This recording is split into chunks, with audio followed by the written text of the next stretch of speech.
following video is private equity compensation. This video will provide a brief overview of private equity compensation and how it's changing today. This is intended for those in the Certified Private Equity Professional designation. Buyout firm compensation. Buyout firms operate using the 2 and 20 model. This means that funds primarily make their money through the 2% management fee and the 20% performance fee, also known as carried interest or the carry. This structure is changing. It has always been subject to change. Some smaller firms, if they're unproven or if they've had particularly rough years, they'll sometimes lower this fee to maybe a 1 in 15%, but that's pretty rare.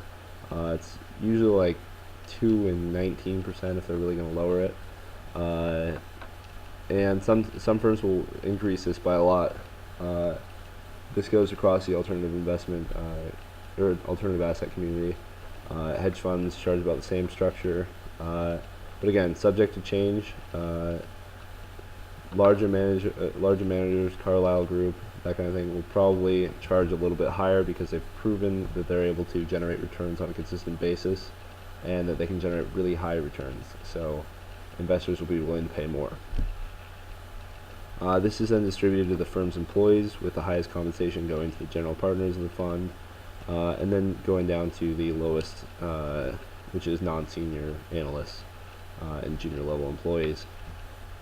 This is pretty typical, and when compensation has to go down, a lot of times the people who are going to feel it most are the analysts and low-level employees.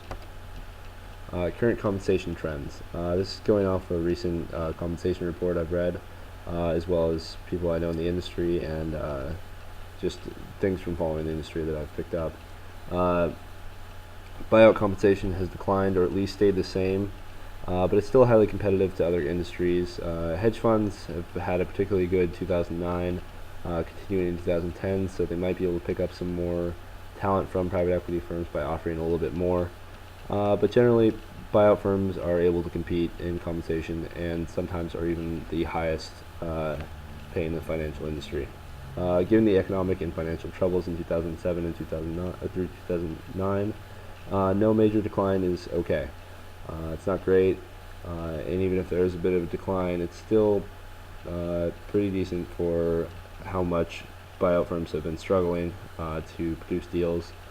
But venture capital compensation did not fall last year as much as for buyout firms, only by a little bit, but because venture capital struggled as well.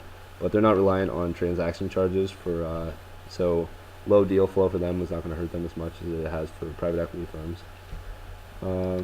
On to salary and size of the buyout firm.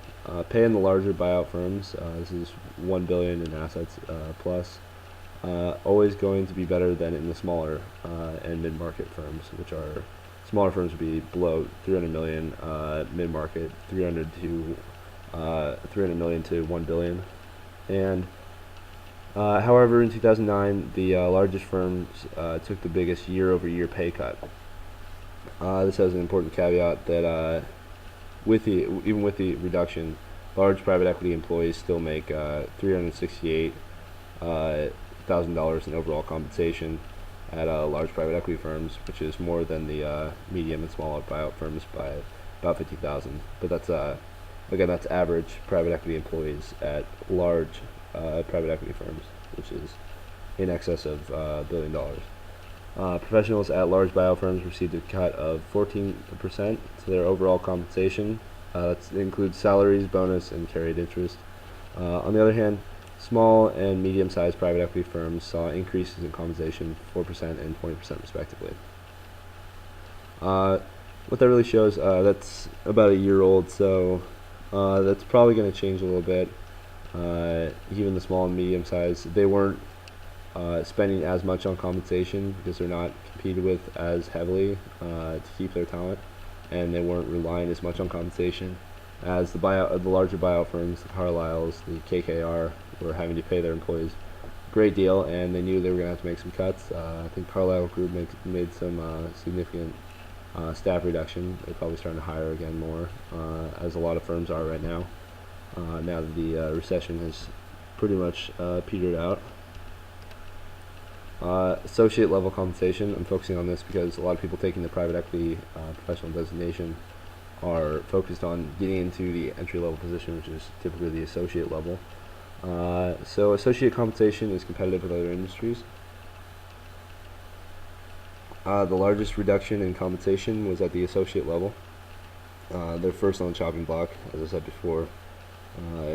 Usually the way that the buyout firms are going to cut their compensation costs are to cut the lower level employees, because they know that a lot of these young professionals are going to be able to take that salary cut, whereas they're not going to be able to keep the top talent, the general partners, satisfied if they're not if they're cutting their salaries and bonuses considerably.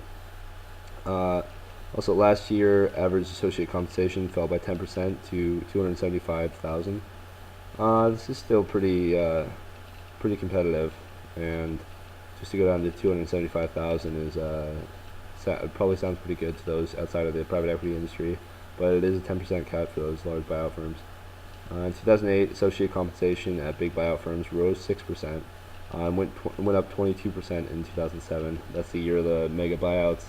2005 through 2007 was pretty much a heyday for buyout firms, and they were really raising compensation, trying to spread the wealth around for the great deals and the successes that they had during that time. Now that the recession and just mainly a reality check on the industry, we see compensation starting to go back down. But if we have a rise in mega buyouts again, expect this trend to pick back up and the compensation to rise again. The source for that is the 2010 Private Equity Compensation Report, which I just had forwarded to me recently. Now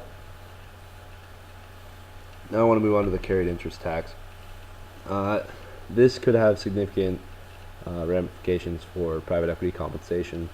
Proposal in Congress recommended most of the recommendations are to close the carried interest tax benefit by taxing all carried interest earned by private equity management as ordinary income, which can be as high as 35%, rather than capital gains, which is taxed at 15%. A lot of people outside the industry think this is pretty unfair to have buyout professionals, the management, taking home a tax cut on, especially when it's such a significant amount as the carried interest, which can be millions and millions of dollars, but